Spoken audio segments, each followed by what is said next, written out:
Oriell's Mistake. Once upon a time, the Fairy Queen sent 2 little fairies out into the world. "Now see what good and noble things you can do," said the Fairy Queen as she said goodbye to them. "And in a year, come back to me and tell me what you have learned and what great things you have done." "Very good, your Majesty," answered the fairies, bowing low. "I shall want one of you to become the Lord High Chamberlain of Fairyland," said the Queen, "so do the best you can to prepare for such a high position." Off went the 2 fairies, feeling very excited and pleased. "Let's find somewhere to live first," said Oriell, who was a fine tall fairy with magnificent wings. "Yes, let's," answered Corin, a smaller fairy, not dressed nearly so grandly as Oriell. So for that day they flew about seeking for a home. When they met again at night, Oriell asked Corin where he was going to live. "I'm going to live in Rosemary Cottage, just under the eaves," answered Corin. "There's a nice peasant woman there, and a dear little girl." "Pooh! Fancy choosing a cottage to live in, when you may perhaps be going to the Lord High Chamberlain of Fairyland," exclaimed Oriell. "Now I've found a glorious place." "Where?" asked Corin. "On the top of the church steeple," said Oriell proudly. "I asked the weathercock if he minded, and he said he'd be very glad to have me. He's a grand fellow, that old weathercock. He can tell no end of stories about people. I shall learn a lot of things from him, I can tell you." "It sounds a very nice place," said Corin, "and I hope you'll like it." "Oh, I'm sure to like it," answered Oriell. "Besides, there's the west wind to talk to. The weathercock says he's always about, and can tell all sorts of thrilling stories." "But you'll come down and see me sometimes, won't you?" asked Corin, feeling rather left out. "Oh, yes, I expect so," said Oriell grandly. "Now, goodbye. I'm off to my steeple." And away he flew. Corin flew to Rosemary Cottage and cuddled down under the eaves.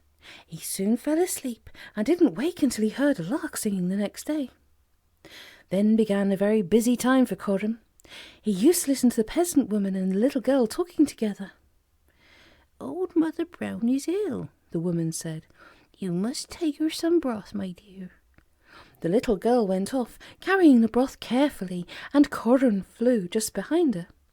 When he saw the delight of poor old Mother Brown's face as she tasted the steaming broth, he felt quite funny inside.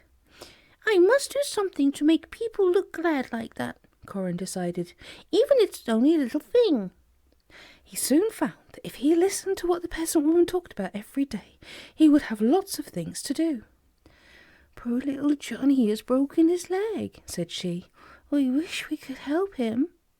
Corin flew off at once and sat on the end of Johnny's bed and told him fairy stories for a week. "Cobbler Jones has got his wife ill and no money to pay for a doctor," sighed the peasant woman the next day, looking to see if she had any money to spare for him. Corin found Cobbler Jones's house and slipped 3 gold pieces under his pillow, and was most delighted to see the cobbler's look of amazement and joy the next morning. Week after week, Corin joined in the village life, and unseen and unheard, he did his best to bring a joyful look to the faces of the people around him. Oriell, from the top of the steeple, sometimes used to see him slipping in and out of the cottages. "Silly little Corin," he said, "how can you expect to learn anything down there?" "Great, you are a clever fellow, Oriell," said the weathercock. "You've chosen well to live up here where you can see all that's going on down below." "Tell me the story of the queen who lived in that castle garden," begged Oriell. And the weathercock obligingly told him.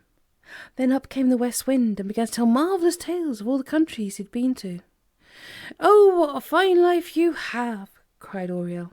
"But I never mind. When I am Lord High Chamberlain of Fairyland, I'll have great adventures too." At last the year came to an end, and both fairies returned to Fairyland. "What have you learnt, and what have you done?" asked the Queen. "I've only learnt one thing," said Corin, a little ashamed. "I've learnt how to bring a glad look into people's faces, but I've done no noble things. I've been so busy learning that just one thing, you see." "And what have you learned, Oriell?" asked the Queen.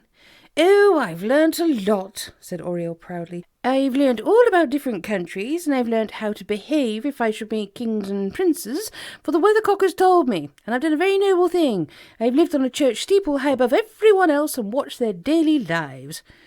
The Queen turned to Corran and held out her hands. "You shall be Lord High Chamberlain," she said gently. "Oriell has done a little thing and called it great. He must go and learn for another year. You have done a great thing and thought it little. You will make a splendid Lord Chamberlain." And she was quite right. He did.